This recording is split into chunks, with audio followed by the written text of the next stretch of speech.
Hello children, welcome back to the class. Today let us explore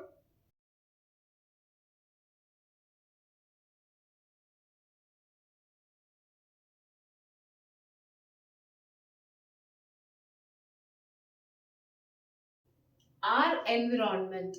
What do you mean by our environment? Our environment meaning surroundings. Sir. Environment meaning surroundings. What do you see in our surroundings? What are the different components that you see in our surroundings? We see certain living factors like plants, animals, microbes, human, and we also see certain non-living factors like sunlight, water, air, soil,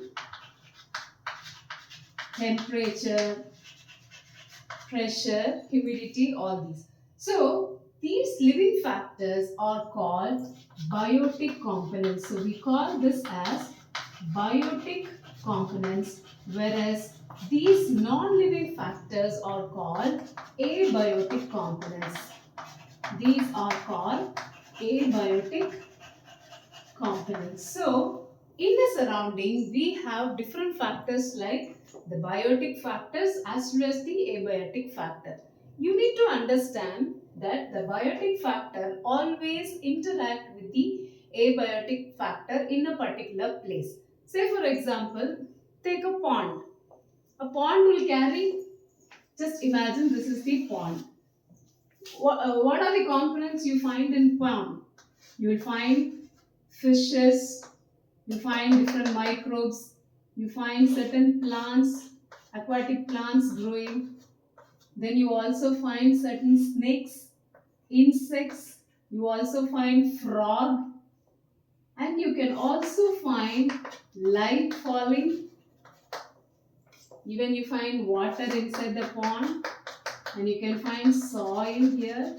So a pond will carry both living as well as non-living factors. How do they interact each other? What do fish breathe? They take in water. So fish is the living component, whereas the water that they inhale will be the non-living component. So always the biotic component interact with the abiotic component in a particular place or niche. You call this particular as the habitat, and the habitat will carry both biotic factor and abiotic factor interacting each other. You call that as the ecosystem. Okay, so the ecosystem can be of man-made or natural. So say for example, if you take forest, desert, normal grassland, ocean, sea, river, all these comes under natural ecosystem, whereas parks, aquarium, all these comes under artificial ecosystem. So though it can be natural or artificial, you can still find the interaction between the biotic and the abiotic components.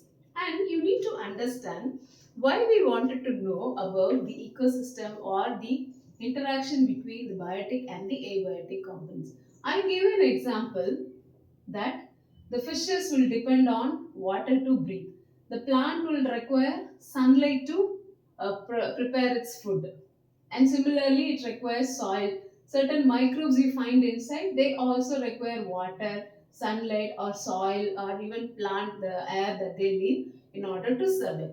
So, what will happen if one of this biotic or the non-biotic or the abiotic factor is absent or one is present in excess? It can lead to ecological imbalances. So it is very mandatory that the biotic and the abiotic factors should be maintained in a correct manner. If it is not maintained, that leads to a threat called ecological imbalance. So we'll see what happens if there is an ecological balance in an ecosystem. Before that, you need to know how the interaction takes place within an ecosystem.